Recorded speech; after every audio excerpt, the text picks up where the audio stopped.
La comprensión de la palabra de Dios. ¿Cómo nosotros podemos llegar en un momento a leer la Biblia y saber lo que Dios nos dice? ¿Y cómo yo puedo aplicar eso a mi vida? A veces nosotros como creyentes pensamos de que la relación con Dios es una relación un poco idealista, pero no real, no concreta. Parecería de que nosotros podemos relacionarnos con Dios, pero es como distante, como algo místico. Pero la verdad es que la palabra de Dios nos dice claramente de que la relación de Dios con el hombre puede ser establecida gracias a la obra del Espíritu Santo, quien toma la palabra de Dios y nos enseña.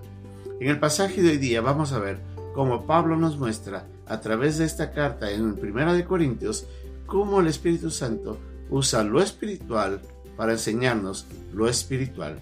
Es nuestra lección de hoy día aquí en Un Momento con Dios.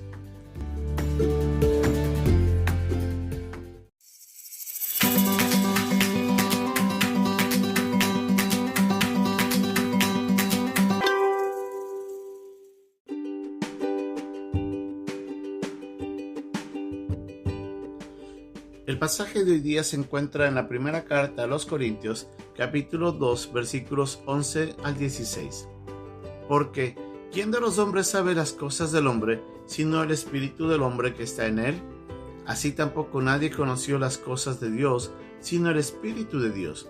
Y nosotros no hemos recibido el espíritu del mundo, sino el espíritu que proviene de Dios, para que sepamos lo que Dios nos ha concedido. Lo cual también hablamos, no con palabras enseñadas por sabiduría humana, sino con las que enseña el Espíritu, acomodando lo espiritual a lo espiritual. Pero el hombre natural no percibe las cosas que son del Espíritu de Dios, porque para él son locura, y no las puede entender porque se han de discernir espiritualmente. En cambio, el espiritual juzga todas las cosas, pero él no es juzgado de nadie, porque ¿quién conoció la mente del Señor? ¿Quién la instruirá? Mas nosotros tenemos la mente de Cristo.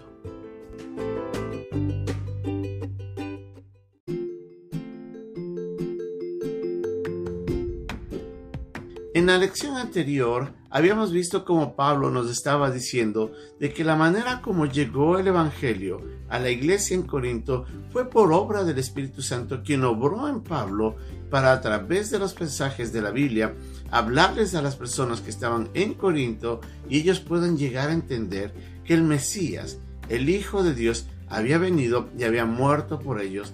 Y es en ese momento en el que Pablo dice: yo no vine a hablarles con sabiduría humana, ni siquiera con gran palabrería. Yo vine en forma sencilla, pero con el poder de Dios a través del mensaje del Evangelio, a hablarles de Cristo. Y dice que fue el Espíritu Santo quien obró con poder en Pablo para poder llegar a la mente del oyente y en el oyente para poder entender lo que Pablo decía. Vemos entonces el poder del Espíritu Santo que nos beneficia a nosotros aquí en este tiempo, el tiempo de la iglesia, en el que el Espíritu Santo ha estado obrando y seguirá obrando más que en ningún otro momento en la historia del hombre y en su relación con Dios.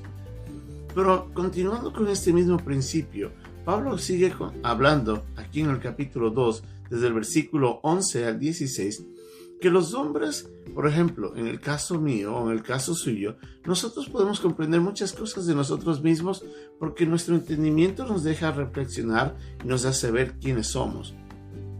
Y ahí entramos a conocer nuestras áreas íntimas, nuestras cosas, nuestras debilidades, nuestras fortalezas, ¿no es cierto? Pero dice de que el Espíritu Santo, en esa relación íntima con Dios el Padre, también conoce lo que Dios el Padre desea para el hombre.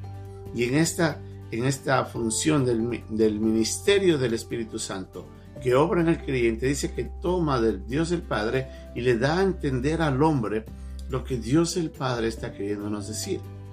Y dice la Biblia de que el Espíritu Santo es el que toma lo espiritual para acomodarlo a lo espiritual. ¿Qué quiere decir esto? ¿Cómo podemos comprender mejor este pasaje para poder saber lo que Pablo nos está diciendo? Pablo utiliza en este pasaje dos términos relacionándose al hombre. La primera es el hombre natural. Y cuando Pablo se refiere al hombre natural, está refiriéndose a la persona que no ha recibido a Cristo como su Señor y Salvador. Alguien que todavía no ha sido perdonado sus pecados, alguien que todavía no conoce de Jesús y que no ha nacido de nuevo. En ese nuevo nacimiento es donde, en cambio, para el creyente viene la oportunidad de entrar a una relación íntima a través del Espíritu Santo, quien obra en el espíritu del hombre que estuvo muerto, pero en el momento de la salvación toma vida, y es ahí donde la relación entre el Espíritu Santo y el espíritu del hombre entran en una comunicación, y es el espíritu del hombre el que le da entendimiento al alma, y ahí es donde el hombre entiende. Entonces el Espíritu Santo toma lo que Dios quiere decirle al hombre, y el hombre entiende el mensaje de Dios.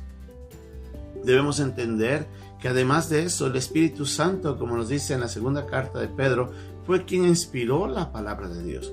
En otras palabras, el Espíritu Santo conoce muy bien cada uno de los pasajes de la Biblia, pues él mismo los inspiró. Y entonces, cuando una persona entra a leer la Biblia, debemos recordar que estamos ante el autor de la Biblia, quien mora en el creyente, que nos puede ayudar a entender la voluntad de Dios. Algo muy importante que debemos entender, como nos dice en Efesios, en el capítulo 1, versículos 13 y 14, que cuando el creyente, la persona que recibe a Cristo, nace espiritualmente, en ese instante el Espíritu Santo entra a morar como sello de la garantía de la salvación nuestra. La presencia del Espíritu Santo se da en el momento en el que la persona le dice sí a Cristo.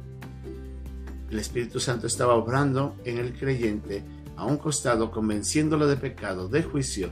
Cuando la persona le dice sí a Cristo, el Espíritu Santo entra a morar en el creyente, y desde ese día habita en el creyente. Nos dice más adelante Pablo en la carta a los Corintios que nosotros ahora somos templo del Espíritu Santo, el cual mora en nosotros. Entonces, yo tengo el Espíritu Santo. Cuando leo la Biblia, el Espíritu Santo que inspiró la Biblia conoce el pasaje y dice que toma lo de Dios, y a través de la palabra de Dios nos lleva a nosotros a comprender lo que Dios nos quiere decir. Entonces, cuando yo leo la Biblia, me encuentro con pasajes que me dan luz, que me dejan ver algunos principios que se aplican a mi realidad en ese momento. Si estoy pecando, me va a redarguir. Si necesito conocer más de Dios, me va a instruir, me va a enseñar. Si necesito tal vez cambiar dirección porque estoy enrumbándome mal, me va a corregir. Todo eso es lo que hace el Espíritu Santo, que fue quien inspiró la Biblia. Y dice la palabra de Dios de que la Escritura fue inspirada para enseñar, redarguir, corregir e instruir. Entonces, usted y yo, cuando tenemos nuestro diario devocional, cuando yo voy a la Biblia y paso tiempo leyendo, yo tengo un diálogo con Dios, quien a través del Espíritu Santo me puede mostrar lo que Dios me está queriendo decir. Y es ahí donde yo puedo captar la voluntad de Dios. Ahora, yo necesito comprometerme a cumplir la voluntad de Dios. Esa es mi responsabilidad. Pero Dios me va a hablar. Lo que pasa es que lamentablemente a veces el hombre desaprovecha esa oportunidad. Teniendo la palabra de Dios, quien le puede enseñar todos los días, para que el Espíritu Santo tome un pasaje inspirado por él mismo para acomodar algo espiritual en nuestras vidas, nosotros perdemos el privilegio de tener esa gran oportunidad de ser enseñados, de escuchar la voluntad de Dios y así poder cumplir su voluntad. ¿Está leyendo usted la Biblia?